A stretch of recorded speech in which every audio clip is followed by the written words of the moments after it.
Hello guys, welcome to Amagi Anime. Hope you all are doing well in your life. Let's enjoy the story of The Warrior Queen. Part 1. Rama blew out the candle on her bedside table, leaving her in pure darkness before crawling into her princess-sized bed. She pulled the silk curtains hanging on the side of the bedpost together as she lay on her bed. She stole a short glance at the glass roof hanging above the bed before she would shut her eyes to sleep. She enjoyed the opulence of being born as a princess, but she didn't feel that way. Along with the opulence came a heavy responsibility she had to carry one day on her shoulders. She closed her eyes to sleep, but before she would surrender into the hands of slumber, she would imagine the tyrant vampire king's bloody head on a stake. In all her 19 years of living, she had heard of the night creatures living among them, striding on the face of the earth. She had never seen them with her eyes, but hearing the hideous but valid rumors about them made her filled with nothing but contempt and disgust for the night creatures. The ruthless vampire king had forcefully and unfairly forced human rulers to give up their empires, and failure to yield with his once resulted in a bloody massacre. The humans couldn't stand up to them since they were more powerful creatures, so yes, they cowered in fear of their lives, but whether they complied or not, the vampire king of Voltaire's empire killed them anyway. He loathed humans as much as they loathed him.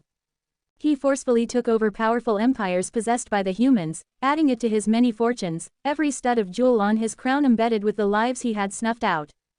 His hands were drenched with the blood of the innocent. He had wiped out some of the neighboring empires in which her father was an acquaintance with some of the rulers. She had heard of how he rained massacre on them, taking only the humans he deemed useful for slavery and feeding.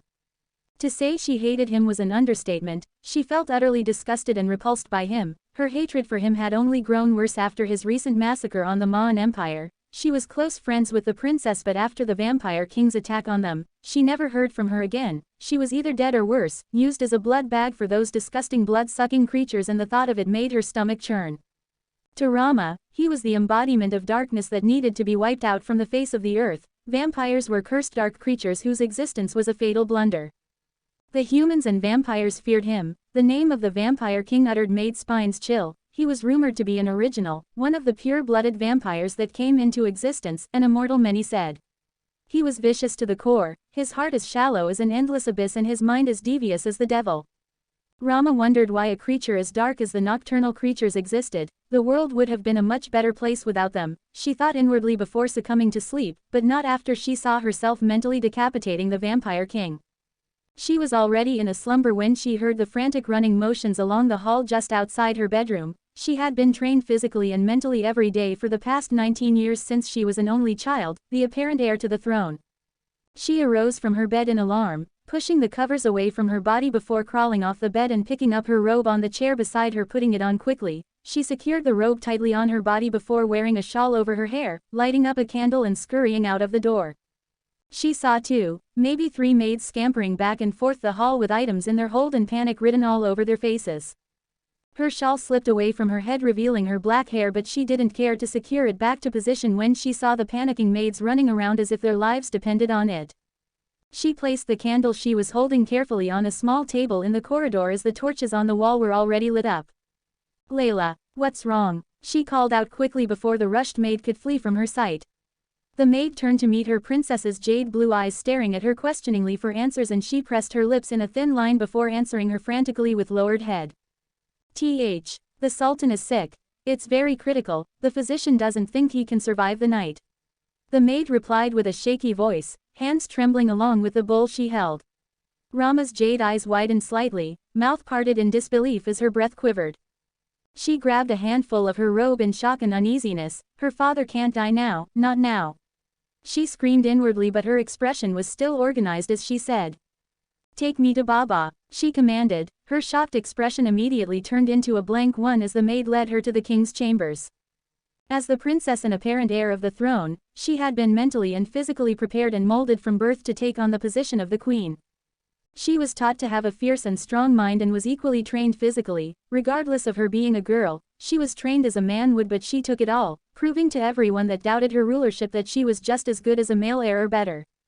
Fortunately, the princess was naturally stubborn and strong-headed. For her young age she was incredibly smart and wise about the world. She was also a fast learner in physical training, and in no time, she became a skilled fighter both in hand combat and swordsmanship.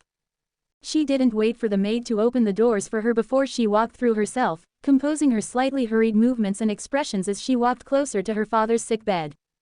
She loved her father, she adored him in every way, and she had wanted to become a great queen just to make him proud. She had learned everything she needed to learn with consistency and hard drive, only thinking of making her father proud.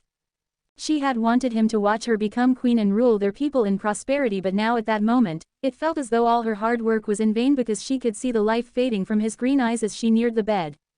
She stared at her mother who sat at his side, weeping silently, while the physician stood over the bed, doing things she didn't care to know.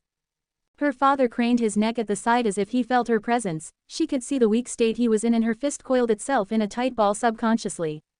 "Rama," her father croaked. His deep baritone voice was now hoarse and choked like a parched man dying from thirst. His eyes had sunk into his flesh, and it seemed like he had grown not only weaker but smaller overnight, as he was a bulky man, but seeing him now under the covers, he looked small. "You don't have to say anything, father. Save your strength," Rama said hurriedly as she took his hands in her and gave it a gentle squeeze, tears threatening to fall any moment from her jade blue eyes. She knew it was a hassle for him to speak, and she didn't want him to go through such stress. She wanted him to lay peacefully as his minutes were numbered. She so badly wanted to deny the fact that he'd be leaving her soon, but she couldn't. She knew he didn't have much time left, and hearing her mother's sob become heavier made the tears at the brim of her eyes threaten to spill, but she closed it shut and took a deep breath, not allowing it to fall freely. She didn't want to look weak. She was the future queen and she needed to be strong, for her mother and for her people. She opened her eyes only to see her father had grown stiff on the bed. He lay unmoving with green lifeless eyes still open, and she swallowed hard the tears that were threatening to break free. Her chest tightened painfully as if her heart was being stabbed, and with shaky hands, she stretched her hand to hover above her father's face before closing his eyes. "Rest well, father." She said those words like a faint whisper that barely escaped her lips. Her voice would have been choked up if it was any louder, so she made it silent. She wouldn't let anyone see her as weak, the first rule her father gave her. Her mother's sobs became heavier as she hugged her father's corpse. The physician tried to comfort the queen, but it was futile. Rama stood up mechanically and exited the chamber. She was feeling suffocated and drained. Everything was occurring too quickly. She was anxious about taking the throne. This was now the beginning of heavy obligations weighing on her slender shoulders, and she felt trapped.